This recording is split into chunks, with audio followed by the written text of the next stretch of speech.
আসসালামু আলাইকুম। তো আমি ইসলামী ব্যাংকে কি করতেছি আর আমার ইসলামী ব্যাংকে কি কাজ, তো এই প্রশ্নটা আপনাদের সবার মনে থাকতে পারে। তো এর জন্য আপনাদের সম্পূর্ণ ভিডিও দেখতে হবে, না হলে আপনারা এই ভিডিওটা আগামাথায় কিছুই বুঝতে পারবেন না যে আমি ইসলামী ব্যাংকে কি করতে গেছি আর কিসের জন্য গিয়েছি। আর আপনাদের সাথে বক বক করতে করতে চলে আসছি খেয়াঘাটে। আর এইখানে আমি পরিচয় না করাই দিলে যারা চিনেন তারা অবশ্যই জানবেন যে এটা কোন জায়গার ঘাট, আর যারা জানেন না তাদেরকে অবশ্যই পরিচয় করাই দেওয়া লাগবে, কারণ এটা হচ্ছে আমাদের নড়াইল জেলা কালিয়া থানা খেওয়াঘাট। আর এইখানে আমাদের কালিয়ায় যেতে হলে এপারের লোকজন যা আছে সবাই এই নদীটাই পার হইতে হয়, স্বাভাবিক এটা। আর যেহেতু আমার ব্যাংকে কাজ, তো এর জন্য আমাকে কালিয়ায় যাইতে হবে আর এর জন্য আমাকে নদীটাই পার হইতে হবে।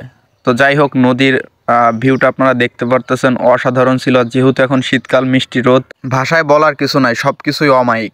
আর সত্যি কথা বলতে কি, এই ভিডিও করে মানুষের মাঝে মোটামুটি পরিচিতি ছাড়াই ফেলছি ব্লগার হিসেবে। যেখানে ক্যামেরা ধরি না কারণ মানুষ দু একজন চিনে ফেলে যে এই যে সেই ভাই ব্লগার। তো মোটামুটি যাক, নিজের কাছে ভালোই লাগে যে একটা অর্জন তো করতে পারছি, মানুষ টুকিটাকি আমাকে চিনতে পারে।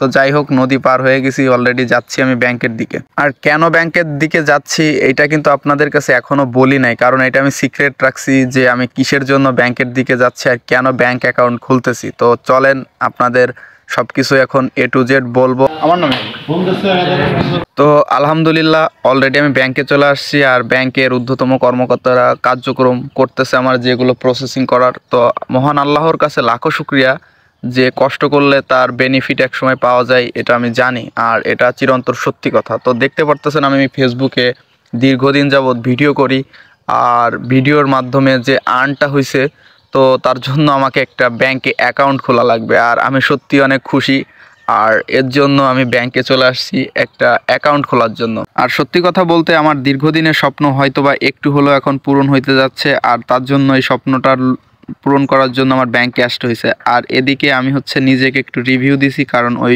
ভাইয়া যে ব্যাংকের অ্যাকাউন্ট খুলতেছে উনি নামাজ পড়তে গেছিলো, তো তারপরে আবার আসছে, আসার পরে আমার বলল যে চেক বই নাই, কিছুদিন পরে নিতে হবে, ওনারা ফোন দিবে। তো তার জন্য একটা ওনারা বই দিচ্ছে কপি।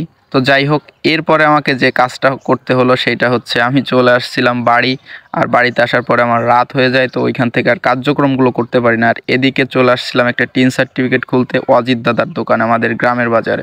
কম্পিউটারের যে প্রসেসিংগুলো ছিল স্টেপ বাই স্টেপ, তো আমার এনআইডি কার্ড, পিতামাতার এনআইডি কার্ড, এইগুলো হচ্ছে আপনার মাস্টলি লাগবে আপনার টিন সার্টিফিকেট খুলতে। তো যাই হোক, সর্বশেষ সব কিছুর প্রসেসিং শেষ করার পরে যেটা আমাকে নোটিশ দিছে, দেওয়ার পরে আলহামদুলিল্লাহ নোটিশটা সম্পূর্ণ ফর্ম ফিল আপ হয়েছে আর অ্যাকাউন্টটাও খোলা হয়ে গেছে। তো যাই হোক, আপনাদেরকে অসংখ্য ধন্যবাদ ভিডিওটা দেখার জন্য।